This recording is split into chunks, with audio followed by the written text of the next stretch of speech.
एक सबक आमूज वाकया। पहले जमाने के बादशाह भी बड़े सितम जरीफ हुआ करते थे। मिसलन एक बादशाह ने अपने वजीर से कहा, मुझे खुदा दिखा दो। वजीर परेशान हो गया कि अब ये मुलाकात कैसे मुमकिन होगी। एक दिन की मेहल्लत मांगी और परेशान घर आ गया। बेटे ने वालिद को परेशान देखा तो पूछा, क्या माजरा है? वजीर ने जब बादशाह की फरमाइश बताई तो बेटे ने कहा, कल मुझे दरबार साथ लेकर जाएं, मैं बादशाह को जवाब दूंगा।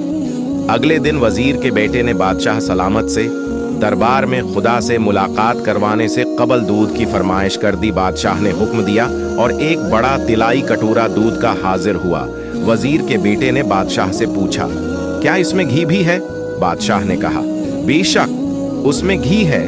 बेटे ने पूछा, लेकिन मुझे नजर नहीं आ रहा। बादशाह ने कहा, नादान लड़के, दूध में घी ऐसे नजर नहीं आता। पहले उस दूध को गर्म करते हैं, फिर उसे दही बनाते हैं, फिर इस दही को तेज तेज घमाया जाता है, इसमें फिर मक्खन बनता है। अब इस मक्खन को जमा करके गर्म किया जाता है, इसमें से फिर घी हासिल होता है। बच्चे ने कहा, बादशाह सलामत, खुदा भी हमारे आसपास और हमारे अंदर ही होता है।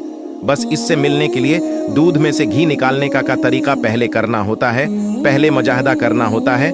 जब नफ्स उसमें सुकून हासिल कर ले, दही की तरह इसमें ठहरो आ जाए, फिर उसे इल्म की मंदानी में डाला जाता है, यहाँ तक कि इल्म का मक्खन हाथ में आ जाए। अब इस इल्म को तफ्श दी जाती है, इससे आगही का घी निकलता है।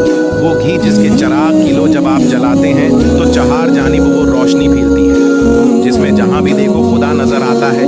दरबारों में खुदा नहीं मिलते।